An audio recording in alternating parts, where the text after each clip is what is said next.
Hello, my name is Chauntae Davies, and I'm here before you today as a survivor of decades of pain, trauma, and betrayal at the hands of Maxwell and Jeffrey Epstein, and the people who enabled them, and a government that for far too long refused to help.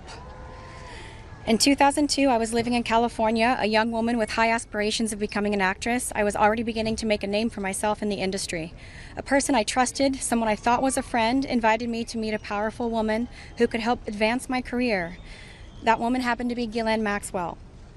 I was asked to give her a massage, though I had almost no experience, and when I did, she praised me and promised introductions to someone enormously powerful, someone who could change the course of my life, and that man was Jeffrey Epstein.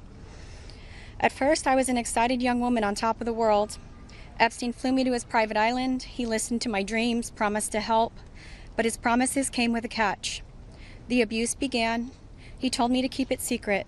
He manipulated me with quid pro quo I did not consent to, but I felt I had no one to turn to. He was too powerful.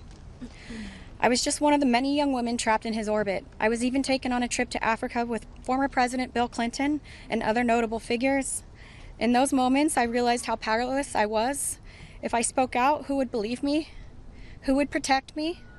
Epstein himself was the most powerful leader of our country. Epstein surrounded himself, with the most powerful leaders of our country and the world. He abused not only me, but countless others, and everyone seemed to look away. The truth is, Epstein had a free pass. He bragged about his powerful friends, including our current president, Donald Trump. It was his biggest brag, actually. And while what I endured will haunt me forever, I live every day with PTSD. I live as a mother trying to raise my child while distrusting a world that has betrayed me. This kind of trauma never leaves you. It breaks families apart. It shapes the way we see everyone around us. But one thing is certain, unless we learn from this history, monsters like Epstein will rise again. There are files, government files, that hold the truth about Epstein, who he knew, who owed him, who protected him, and why he was allowed to operate for so long without consequence. Why was Maxwell the only one held accountable when so many others played a role? Why does the government hide this information from the public? This secrecy is not protection, it's complicity. And as long as the truth is buried, justice will remain out of reach.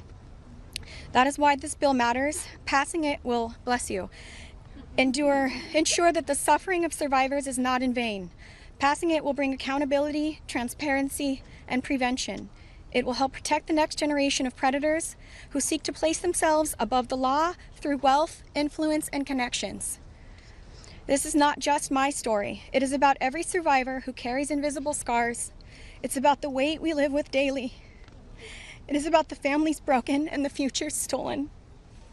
So I ask you, President Trump and members of Congress, why do we continue to cover up sexual abuse and assault? Who are we covering for? Let the public know the truth. We cannot heal without justice. We cannot protect the future if we refuse to confront the past. Thank you.